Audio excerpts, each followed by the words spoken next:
So recently, Sony had a presentation on some upcoming games for the PS5, and I know some of you guys here don't think I pay attention to what Sony does, but yes, I pay attention to what Sony does because I like knowing what's going on in the industry. Even if it's outside of consoles, I don't really play because the thing is, it might get me invested in your platform and make me want to play on your platform if you have something to show. And then a lot of times with a lot of these companies that do these showcases, whether it's Microsoft or Sony or even these PC showcases, a lot of times, a lot of these games come to multiple platforms. It's not like every game that Sony actually unveiled was just coming to the PS5. A lot of their first-party titles now come to PC on the same day, and a lot of these games are also multi-platform, which means that they'll be hitting Switch and they'll also be hitting the Xbox as well. So that's why I like paying attention to what's going on in the gaming industry. Now, when it comes to the actual core announcements and all the games they announced, honestly, I'm not really too excited for what Sony was actually unveiling. Most of the stuff didn't really impress me. It was either a lot of CGI stuff, which we didn't get any gameplay, or we got very minimal gameplay when it comes to a lot of these games. So a lot of this stuff really didn't speak to me per se. But there is one thing I do want to cover that's actually very interesting from Sony. And then the other thing was, they did talk about PlayStation VR 2, and I am a big firm believer and a big supporter of the VR space. But the thing is, what they showed off on the presentation was just not great. And I have to agree with a lot of people who are saying, yeah, it's not really going to get me excited for PlayStation VR 2. I think what Sony should have done was they should have had more big AAA games being shown off for that thing, because you have to realize that thing is a very expensive piece of equipment. You have to have the PS5, and then alongside the PS5 as well, you do have to own the headset. And the headset is actually more than the PS5 system. I think it'll cost you all said and done like $1,100 or $1,200 for the setup if you want to play PSVR 2. But PSVR 2 is just not looking hot just because of the type of games they're putting on there. They're either showing a lot of small indie projects that are very small, that don't amount to much, which people can't really be excited for. Or what they're doing is they're porting a lot of games from other platforms. I'm not going to deny this, and I don't think anyone's going to as well. I think even those ports of other games coming to the PlayStation VR 2 are going to be the best playing versions of those games, just because the other headsets that they are on don't really hold a candle to what the PSVR 2 actually has to offer when it comes to the visuals and the clarity and the experience. Overall, PSVR 2 is definitely a better experience than some other headsets on the market. But yeah, it was a disappointment. The only real big game they had for PSVR 2 was Resident Evil. And I'm not sure which Resident Evil 4 they were referring to. Were they referring to Resident Evil 4 Remake, which is an amazing game? Or are they referring to the Resident Evil 4 VR port or game that they actually made for the MetaQuest 2? Because that game was basically Resident Evil 4 with just a VR mode for Resident Evil 4. But if they actually make a VR proper mode for Resident Evil 4 Remake, that would actually be pretty freaking awesome, honestly. But we've had a lot of Resident Evil games in VR before. We had Resident Evil 7, and then, of course, I think they did make, or they are going to make, Resident Evil 8. And then on top of that, we had Resident Evil 4 on the MetaQuest 2. So we've had a lot of Resident Evil games in VR before. And I was kind of shocked they didn't want to show anything else for PlayStation VR 2. But that's not what we're here to actually talk about. I just wanted to get that out of the way. The thing that I wanted to talk about was they actually had a project called Project Q, I think it's called. Correct me if I'm wrong. It's basically a handheld from Sony, but unfortunately, the bad news is it's not going to be a traditional handheld that plays its own dedicated games like the PSP, PS Vita, DS, 3DS, Steam Deck, or the Nintendo Switch. It's actually going to be a remote play type of system, and there's already a remote play type system already out there. It's actually from Logitech. I don't remember what the name was, and it actually came out either this year or last year. It came out relatively recently, and that one, a lot of people were hit or miss about, considering the price of that thing. Now, what Sony showed off when it comes to the Q system, it looked like it was pretty much just a stretched out DualSense with a screen on it. Now, the nice thing is with that system is the fact that it's going to use all the DualSense capabilities, like the haptic triggers, the rumble inside, and things like that. So you are going to get the same experience you would get playing on a regular DualSense controller. And the screen is actually fairly big. It's actually 8 inches. And a lot of people were actually clowning on that thing because a lot of people were saying, oh yeah, that's just a Wii U gamepad. And to be honest, it does look kind of clunky and kind of odd, honestly. It doesn't really look modern. It doesn't really look right. It looks kind of funky, like they just slapped on a DualSense to a tablet, kind of like the Nintendo Switch, but it actually looks worse, at least when it comes to the design. It doesn't really fit. It looks really odd with the 2 handles coming down. Overall, the design of this thing, I would probably say it's probably like a D, honestly. It looks like it's going to be awkward to hold with an 8-inch screen. They didn't really need to put an 8-inch screen on it.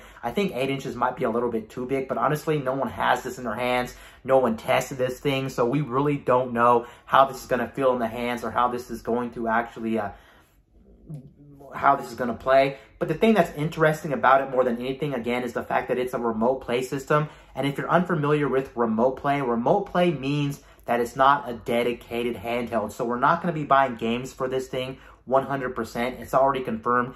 Basically, what they're going to be doing is they're going to be pairing this up with the PS5. So you will need a PS5 to use this. I know, again, a lot of people are talking about the Wii U gamepad and the Wii U situation because it kind of reminds them of that. It is sort of like that, where you're basically just playing all your PS5 games off of the TV in handheld mode on this Q. That's not going to be the final name, of course. But the thing is with this system is you're going to be playing your PS5 games off of the TV. I think they already confirmed that the clarity of this thing is going to be pretty great, 1080p 60, but that doesn't really matter. I guess it's nice that it can do 1080p 60 if you really want it to do 1080p 60 gameplay. But the thing is, again, you're going to need a PS5 and you're going to need games for the PS5 because you're not going to be playing native games with this system. Every single game you're playing on this is basically just PS5 games around your house, because the thing is, since it is remote play, you will need a Wi-Fi connection. Theoretically, you can use any 4G, 5G, or other people's Wi-Fi connections, whether it's at your friend's house, a hotel, or Starbucks. But the thing you do have to remember as well is a lot of these places that do have Wi-Fi don't have great Wi-Fi. And with something like this, you absolutely need good Wi-Fi. There's no exceptions. If there's anything that makes the connection unstable, you're just not going to have a great experience. Honestly, I have a lot of questions to why Sony actually wants to release this. Again, I'm going to give them the benefit of the doubt just due to the fact that we don't really know anything about this system at all. All we know is going to be a remote play device. Now, apparently what they want to do as well is they actually also want to focus on the cloud, which Microsoft already focuses on the cloud, especially if you're on the Games Pass Ultimate. You do get access to games in the cloud, and a lot of games you can actually play in the cloud from Games Pass. And there are some games outside of Games Pass, I think, you can play on the cloud. So maybe they're going to be pairing this up with remote play and the cloud. But either way, as it stands right now, just as a remote play device, it's going to be very interesting. And it's also, I think, going to be a very hard sell for a lot of people, because while it is great to actually play your games off of the TV, how often do you want to do that? And how reliable is your actual internet connection with it? And the thing that's also questioning why Sony even made this to begin with is the fact that you can actually do remote play right now if you have a tablet, a computer, or a smartphone right now. And most people watching my video right now have some way to access the internet. They have a tablet, a smartphone, a computer. And since they have something to access the internet, you can actually get Sony's application and actually do remote play by pairing up a DualSense to your actual device and actually running it that way. So it's already possible. So what's the point of buying this thing separately when your smartphone, tablet, or a computer can already do the same thing with remote play? It'd just be a little bit clunkier because it's not going to be an all-in-one device, and you're going to be relying on a smartphone or a tablet that you're probably using as your main device anyway. So it'll be occupied at the time you're doing remote play.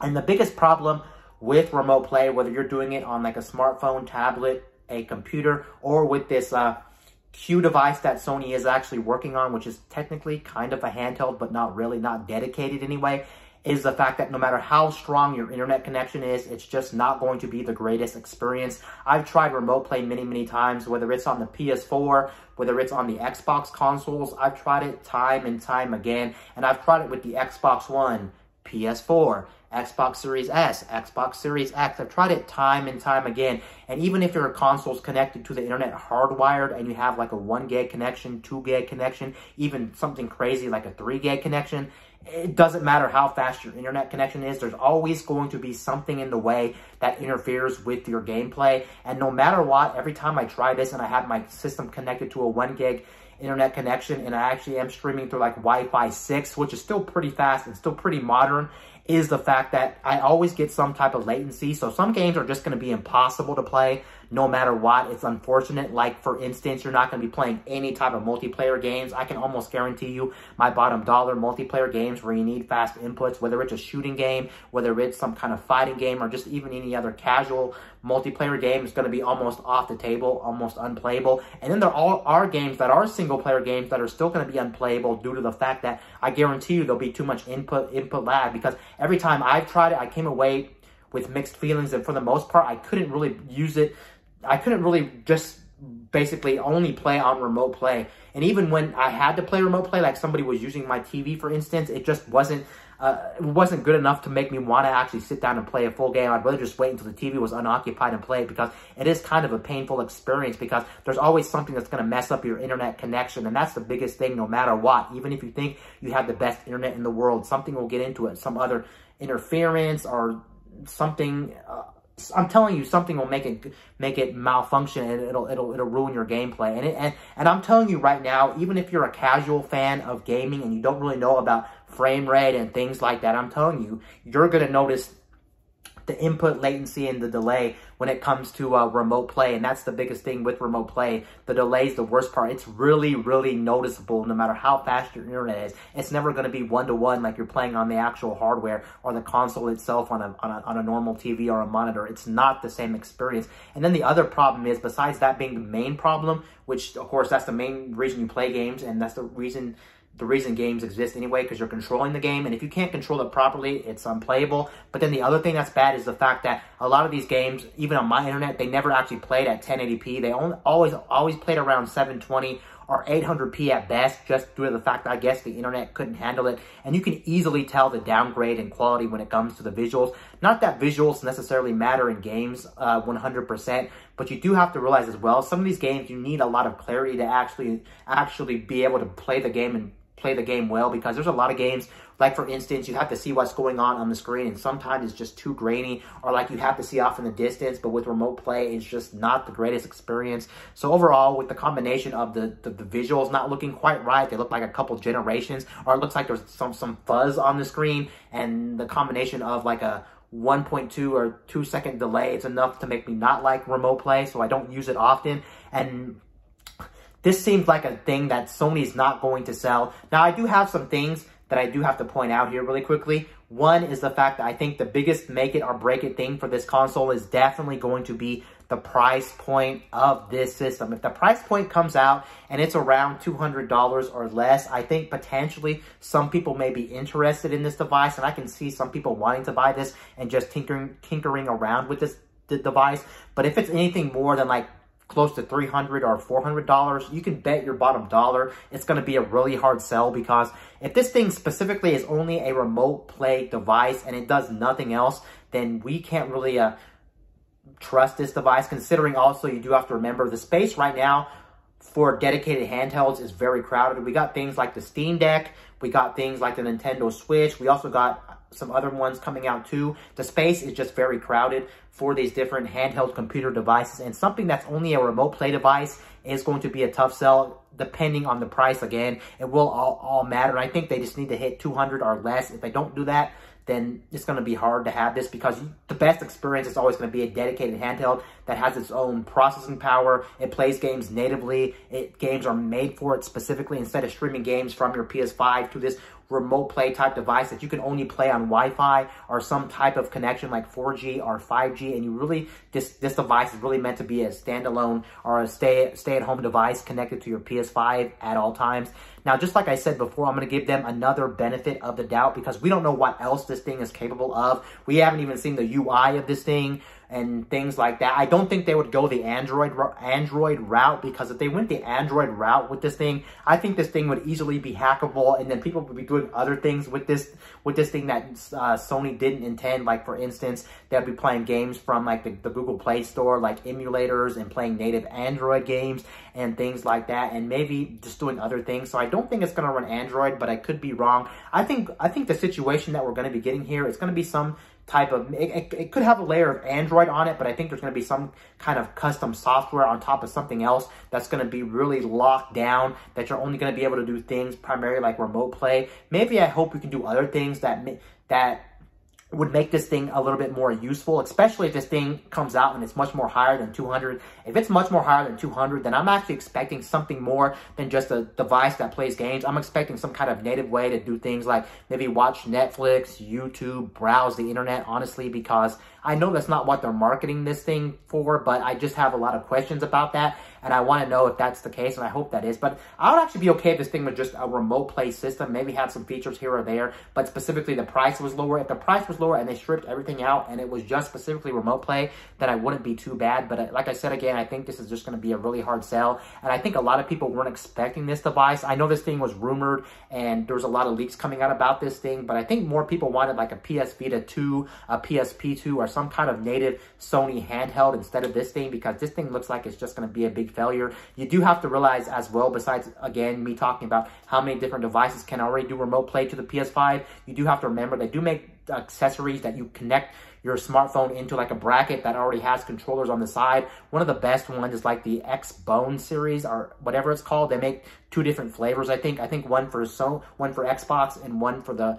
PlayStation brand. And I heard those are really great, and those are really inexpensive, or at least going to be cheaper than what this thing's going to be. You know, this thing's not going to even be close to $100. It's going to be at least $200 or $150 or even more. It could be $300 or $400 for this thing, and it just doesn't make sense.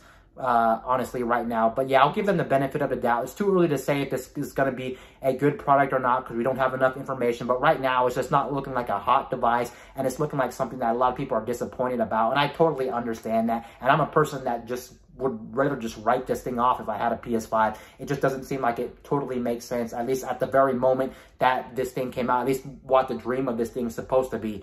Anyway, guys, this is Wayne signing out.